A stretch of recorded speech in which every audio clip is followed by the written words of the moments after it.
Welcome to week 22 of Chronological Bible Teachings through the Bible Movement. What a privilege to be reading the Bible together and to be enjoying what we're learning about. You and I are in the process of reading through the life of Solomon, and now we're in his Proverbs. Solomon writes the Proverbs as he's building because he's busy. He's a busy man, and God's giving him wisdom, the wisdom for which he prayed. And just as we closed out last week, he urged us to get wisdom. Wisdom is the principal thing, he said. Get wisdom. Now, Solomon's going to write a lot about wisdom. He's going to write out of his life experience, but he's going to be guided by the Holy Spirit. All of his Proverbs aren't inspired, and we know that because the Bible tells us that he wrote over 3,000 Proverbs, but only about 900 are recorded for us. So the Lord is protecting us from those that weren't really inspired and those who were. God's Spirit guided Solomon and the compilers to protect us so that we would have exactly what God wanted us to have. Solomon writes about wisdom, and like us, he knows better than he actually does.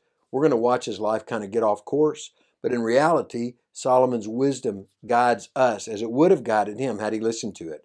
Why? Because his wisdom is practical. He deals with things like money and morals and relationships. And when he then talks about wisdom and personifies it, he's telling us about Jesus, because Jesus shows up in Solomon's writings just as he does in every other book of the Bible. He invites us to learn. He's going to give us warnings. God's warnings are always good for us. We're warned not to be like the fool. We're warned not to be like the drunkard. We're warned not to be like the scorner. He gives us precepts. He gives us teaching, good instruction that'll guide us in the way we ought to go. He paints beautiful pictures of life so that he can help us to know how wisdom can be applied in our circumstances. He challenges us to accept rebukes.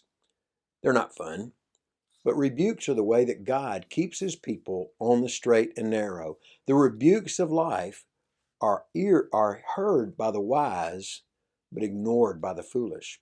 So when you listen to the rebukes of Solomon, ask yourself, which am I? Am I wise and listening, or am I foolish and ignoring? He uses these pithy little sayings to give us wisdom in a take-homeable package, so you and I can carry him home with us and enjoy him. And don't be disturbed if, as you read through Solomon's book, you say, well, this doesn't speak to me. Well, not this year, but maybe next. And there will be plenty of wisdom to guide you. As you read 20 or 30 Proverbs, you'll say, this one speaks to my heart. But next year, you may be dealing with a quite different set of issues. And as you plow back through next year, God's wisdom will speak. So what do? Enjoy the week. Learn from God's wisdom. Let God speak to you through Solomon in his wise years. And let God bless you as you listen and obey the voice of God. Have a great week reading.